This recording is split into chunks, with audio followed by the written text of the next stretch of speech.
Hey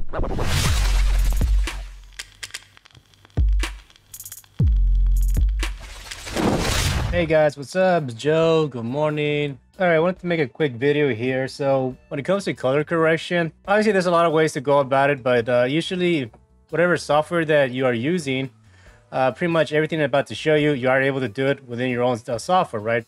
Three of the main tools that pretty much makes a massive difference when I'm color correcting or adjusting an image inside Premiere Pro is always the exposure levels, contrast, and the shadows, right? Those main three things, they make a massive improvement on the quality of the image before I start adjusting the colors and all that stuff, right? Now, with the colors, I'm not gonna mess with, but basically want to show you is like why I use these three filters and how it benefits me and how it can benefit you, right? Premiere has a color correcting tool called Lumetri, which I do like to use, right?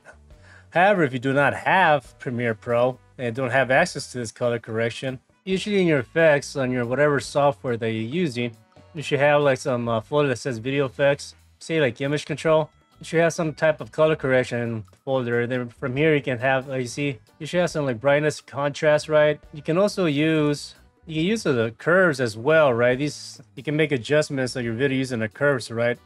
Which, you know, it can be kind of tricky and you need to get used to using this, right? But basically, what you are able to do with curves, I can accomplish it using these sliders, which is kind of like the reason why you like using this tool, because instead of messing around with the curves here, I could just simply use the sliders here and I get pretty much good results with it, right? But if you use the curves and learn how to mess with it, you can get very similar results, right?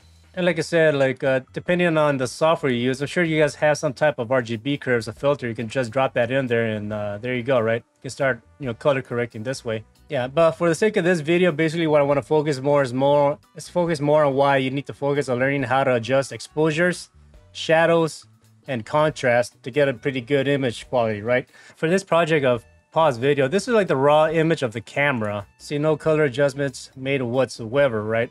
So by itself, it looks okay. Now, for people that know more than I do, like way the fuck more, usually when you record like with a high quality camera, they do something that they record and call it in raw log format. So basically what that does is that instead of like getting a image quality that has a good amount of contrast, a good color saturation or whatever, usually they film it in a manner that like the image quality is very grayish looking, right? So, you know, usually the footage comes out looking like this, and then basically what that does, it gives you more chance, or it gives you more of information for you to like do the color adjustment yourself, right? That way you can increase the greens, the blues, the shadows, or the lights, or whatever. So in the sake for this video, basically we don't film like that, mainly because I don't know what the fuck I'm doing, to be honest, right?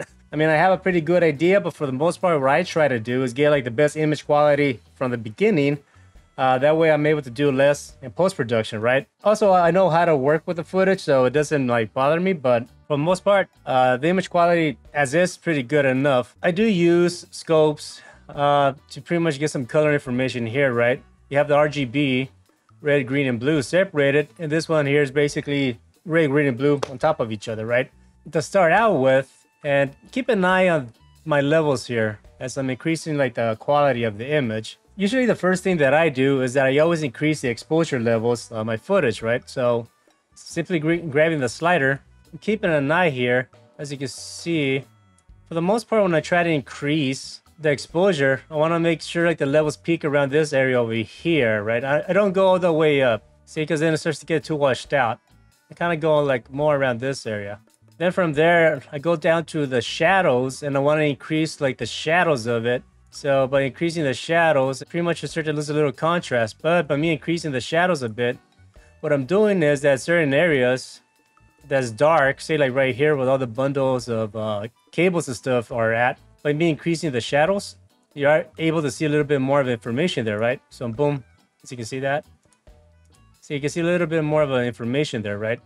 Also, what I'm doing with the shadows is I'm making everything a little bit more flat, right? Because without the increasing the shadows, everything's pretty, you have a lot of contrast going on. So by me increasing the exposures a little bit, I made everything a bit more bright. By me increasing the shadows a little bit, I made everything a little bit more even, right? Everything's not that much contrast. And also I'm able to show a little bit more of information that is hidden inside of the dark areas here, right? So you can see that as I increase the shadows.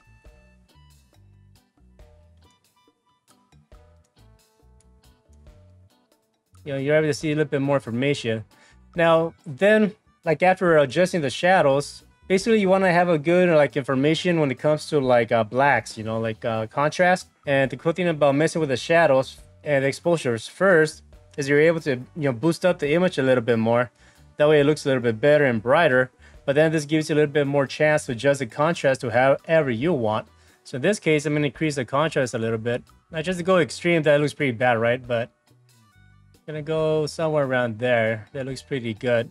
And just like that, pretty much the image looks really good by me just messing around with 3 settings, right? See, that's without any color correction, without messing around with the exposure, the contrast, and the shadows. That's now, right? And then from there, I start to mess around with the color information, you know, adding tints or making the temperature warm or whatever, right? But I just want to show you these 3 main things that will help make your image quality a lot better, right? So yeah, exposure, contrast, and shadows. You are able to do what I just showed you with whatever tools or filters you have in your own software, right? So I don't know. That's all I got for you. Mess around with it and have fun. If you find the video helpful, you know, there's gonna be some like QR codes if you wanna like buy me a coffee. I'll appreciate it. But if you guys can't, no problem. I'm gonna continue making these videos either way because I do like to share what I know. Like, subscribe, leave a comment. Feel free to ask me any questions, you know, and I'll get back to you. Thanks for watching. Really appreciate it. Take care and peace.